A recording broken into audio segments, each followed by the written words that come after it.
Are you poor? Do you want to make your first 10 divines in this league and not be broke the whole league? Making Reddit threads saying, I've only made 5 divines this league. I can't play this build. I only have 4 divines in my stash all league. What did they do to the drop rates? I have a whole video here, but the number one most important thing, you could just take this away. You don't even have to watch the whole video, although I want you to. But just this one thing, the most important thing is that you do something in Path of Exile. Do something on a build that's fun to play. Farm whatever you think is fun on a build that you enjoy playing. And if you do that for multiple hours in like red maps and you put any altar on there, right? If you use red altars, that's it. That's all you have to do, really. If you like Legion, grab Legion nodes and do Legion. Buy the Legion Scarab, right? Same with Expedition, which is what we're going to talk about in a little bit. Let's say you have almost nothing on your Atlas tree. You grabbed a bunch of random points. You just went crazy one night. Let's say you drank way too much. You just chose a bunch of random stuff and now you have nothing to respec because you're poor. Well, if you have your altars unlocked, literally just use an alchemy orb on a red map and use red altars, and even that will make you a few divines an hour. Okay, but let's get into some real examples. Personally, I think every single player on Leaguestart, especially newbies, should just be speccing into Expedition. It's really easy to do. It gets you all the bubblegum currency you need, right? This is bubblegum currency, by the way: jewelers, chromes, scours, fusings, chance orbs, wall orbs, alks, binding. It gives you like everything, right? All the basic currencies. Expedition will give you all of that through Tujin. And so it's really, really nice because now you don't have to worry about your fusings. You don't have to worry about getting enough wall orbs for red map progression.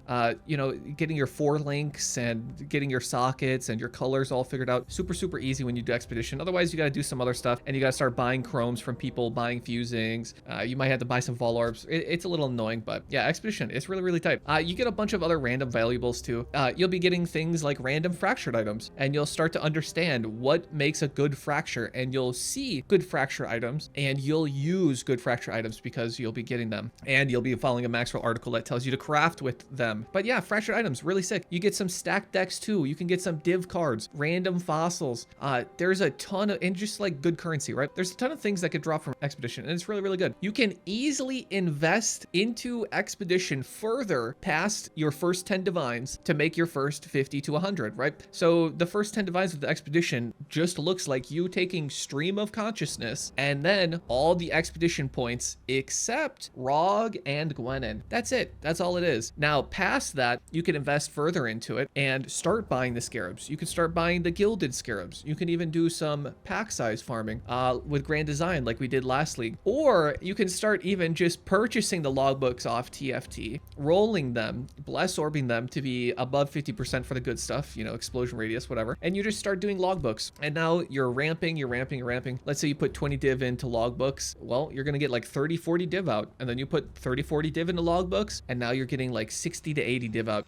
It's pretty easy. It's really that easy. You just spam Tujin. And what makes Expedition real nice is that it can be done on all our max roll builds. All right, check them out, maxroll.gg. Easily done on all our league starter builds because you just have to pay attention to the yellow word that says physical, chaos, cold, whatever damage you're doing, you don't choose that yellow word. But let's say you don't like Expedition. We have Heist, also scalable. Starts with contracts, goes into blueprints. Legion can be done in white maps. It's an absolute blast. It's just Legion, bro. It's like one of the best mechanics in the game for fun and just for generating good currency. Essences, this depends on if it's on the map device that league, which it was in Crucible, so probably won't be in the next league. Blight, you can farm Blight maps really early on in the league. Let's say this strat is a little bit, if you're a blaster, right? Let's say it's league start day 1, day 2. You can farm Blight maps in a map like Toxic Sewers and get a lot of Blight maps from that map. Now I'm talking about farming blighted maps from a normal map. Okay, but you can also farm Blight maps, which is you going into the Blight map. That's another really good one. If you understand Syndicate, which really means, do you know how to get Ashling and Varici into research? If you do that, boom. Every time you do that, it's like 1 div for an Ashling. Most of the time, it's going to be somewhere around that, except very, very early on in the league. But once you're past like week 1 or something, you could just sell your T4 Ashling, which is, you know, you had Ashling at rank 3 and you did Katarina. You get to sell those on the TFT for like one div plus. And then white sockets, you know, go for 20 chaos to 40 chaos, depending on how many sockets hit. Invitation farming. So that would be invitation farming, stuff like doing all the Shaper Guardians, Maven Witnessed, and then doing the Shaper Guardian invitation. And you get some splinters from doing that, and you're getting the Shaper fragments from doing that. And so then you do a couple of those and you sell all of your Maven splinters, which are turning into Maven's Writ. And then you sell your Shaper Guardian fragments and all the other random stuff you get. And that makes pretty good money, league after league. That's a really good money maker. And it has to be a good money maker. Stuff like invitation farming always has to be profitable, because otherwise nobody is going to be consuming any of the maps, and then they're going to go down in price, to which it's now profitable again. Or the Maven splinters are going to go up in price, which means if you do it, you know, you get more currency out of your Maven splinters that you're farming, right? This is how you farm Maven splinters, is just invitation farming. So since Maven's good, then invitation farming is always going to be good. Also, you don't have to do Shaper Guardians, by the way. Elder Guardians, the Conquerors, even, you know, some of the other ones, but I would just stick with the Shaper and Elder or the Conquerors. Those are the easiest and generally the best money makers for invitation farming, until you can start doing like crazy feared stuff and juicing that quant up. Yeah, getting those mirror drops. Heck yeah, that's definitely you. That's real. That's gonna happen. Hell yeah, man. All right, memories. Harvest memories are a little expensive. Essence memories, not so much. So on a league where Essence isn't on the map device, people still need essences, and doing the Essence memory is really good. If you don't know what a memory is, you buy it, you open your atlas, you use it on a map on your atlas, and it'll create like a little branchy thing, and then you just talk to whoever. The NPC in your hideout has the big thing above their head. Talk to them, and you'll roll a map in their menu and you do them. Otherwise, you could do like the harvest one. The beast one is really good, but I think that's one you have to do in groups. And then some memer did something about the alva one, but yeah, really it's just the essence one for you to worry about.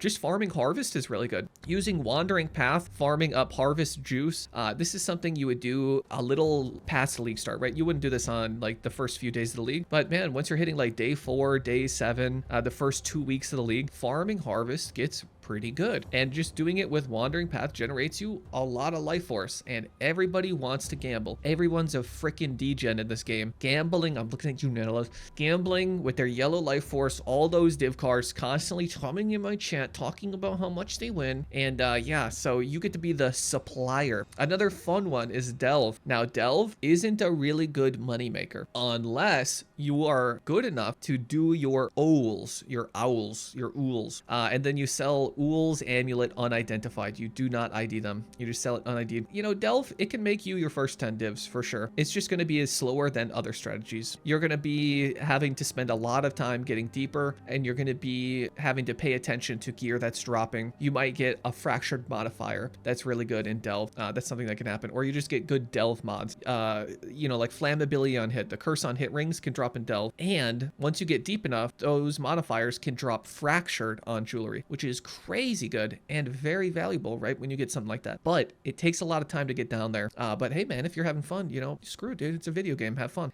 The last one I have here for how you can make your first 10 divines is going to be something like bosses. The most boring, but the best as far as risk to reward. Well, not risk to reward, but as far as guaranteed currency goes, the best is going to be Shaper farming, especially if you can do it at Uber Shaper. But just normal Shaper farming is still profitable. It's just super boring, and I really wouldn't recommend anyone to do it. Really, a good boss to farm are things like Uber Elder, where you sell the Watcher eyes unidentified. Maven can be an okay farm, but it's really kind of like you have to get lucky. You have to start getting good drops. Unless you get to it really, really early in the league, you could sell Maven boss carries, and that's a really, really good way to make money, because you're covering the cost of the invitation and then some. I think you're profiting just off of the fee alone for the carry for people's watchstones, and then you're getting good drops on top of that. You have chances for items that are nice early league, like the Maven's helmet and Maven's boots are very, very in demand early on in the league. So yeah, it just depends on what builds are being played. Like this league, the boots were really good because Subs Fire Trap was using them, Cold Dot uses them, other just random fire builds use them too. RF, I believe, as well as like an early explosion. It's just really good early league, and then you get to sell carries. But yeah, that's if you have a pretty decent build. But yeah, that's it for how you make your first 10 divs in the league. Don't be a brokey that has nothing in your stash. Literally just elk and go red maps with a red altar if you're too dumb to do any strategy with any points on the tree, purchasing any scarabs. Anyways, like, sub, catch you guys in the next one. Peace.